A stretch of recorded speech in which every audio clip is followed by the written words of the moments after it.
This year, the Silver Lake Education Foundation has provided the district $9,163.91 across 7 grants. $4,500 for a Perfecta STP poster printer requested by Carrie Paulina, robotics equipment for Stephen Meyer's robotics class, $1,200 for Kimberlyn Ewell to acquire a new centrifuge and 3D printer materials, $600 for tricycles for the preschoolers to use during their recess, $468.95 for a wireless headset system for Johnny Roberts to use in his PE classes at the grade school, $179.96 for Sarah Corbin to purchase special education wobble stools, and $115 for the Zoo to You program to bring in animals from the Topeka Zoo to show up close to the 3rd graders.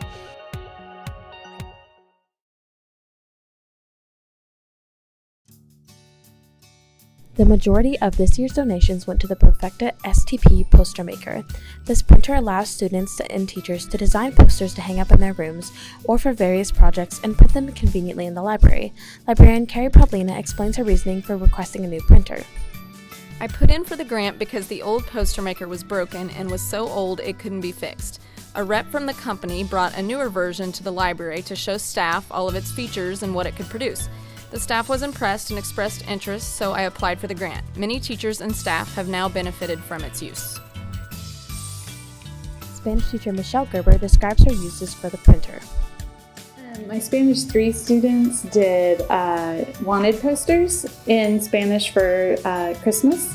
And so they created posters for the Grinch and for Santa Claus, and they were working on descriptives, and so they created wanted posters, and then I blew those up to put them out in the commons so that patrons could see them as they came for basketball games and wrestling meets and concerts and things. I was actually very pleasantly surprised by the quality of both the color and the printing, and one of them had a really small imperfection, and so when we blew it up, so the quality of it was really, really good.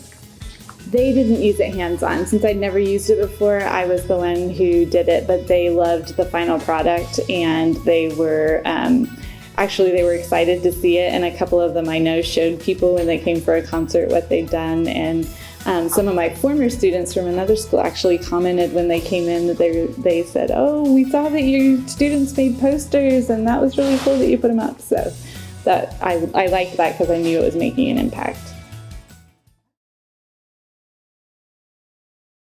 After her centrifuge broke the previous year, science teacher Kimberlyn Ewell put in a grant to replace her tools for an improved model, as well as requesting upgrades to her 3D printer. The centrifuge aids her class in the separation of material, while the 3D printer can be used to craft a number of objects that the students or teachers may find useful. Ewell talks more about why she requested a grant and how it helps her classes. Okay, so the reason why I looked into a grant for our centrifuge and 3D printer, first thing, I went to a conference a few years ago with the Kansas Corn Association Seed to STEM program. It was super fascinating how they're tying in science and agriculture together, and I loved the different activities and things they had for teachers to be able to bring in biology and chemistry with that agriculture piece.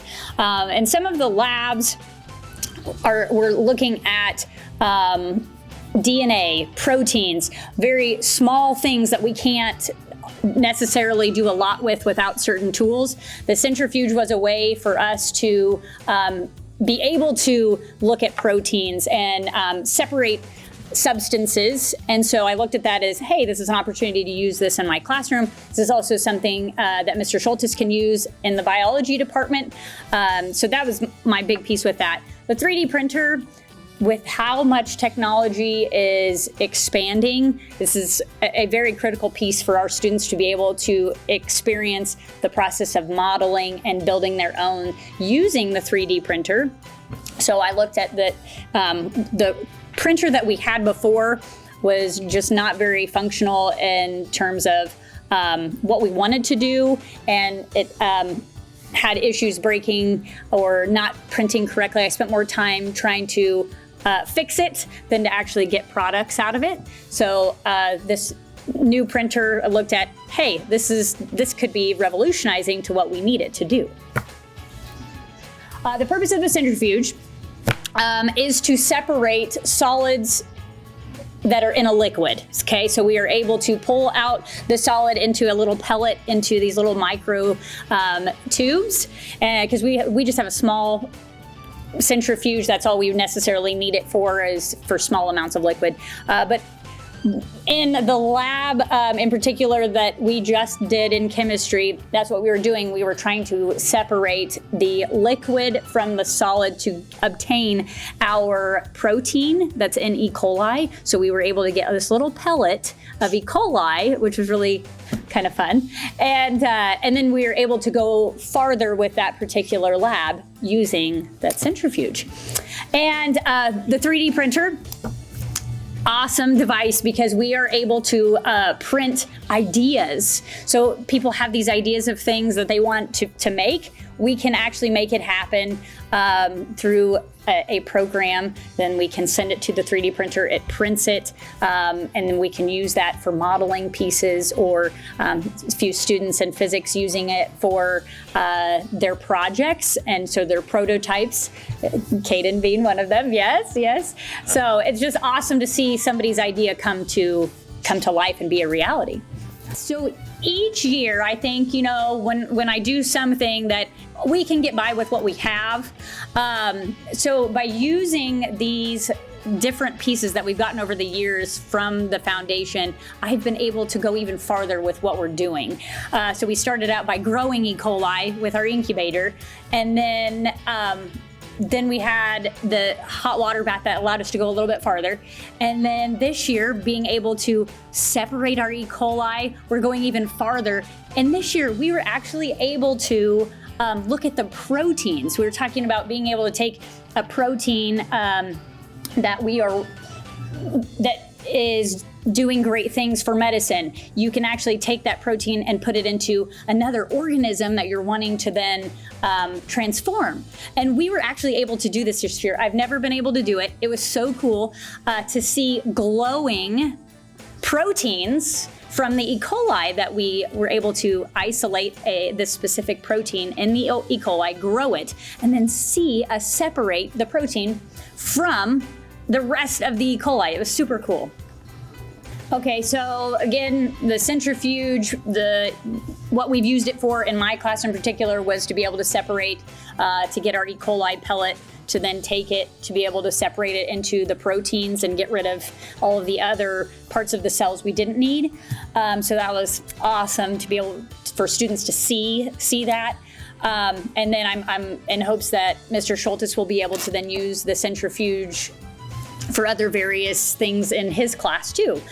So since we haven't had it too long, we're still developing those things to be able to use it more. And the 3D printer, oh my goodness, we've used it for a variety of things this year. We made items, freshman class made items for the My Side of the Mountain all school book that was read at the grade school. So they made items for those chapters. I have Logan Matsky designed a prototype for his physics project, and Kaidon Kruger is also developing an item for his project that he's using. And I've also been working with Officer Call on some items that we're printing to help him with some things that he has going on.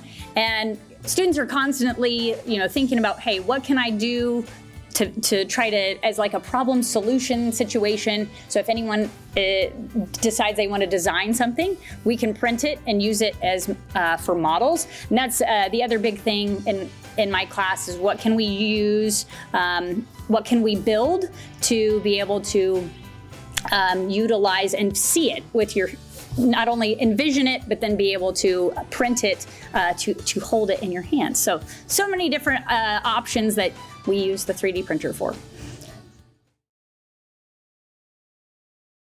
The foundation provided Stephen Meyer the funds to purchase new equipment for his junior high robotics class. These new tools are planned to help the students expand their dimensions of thinking while allowing for new activities that weren't possible with the old tools.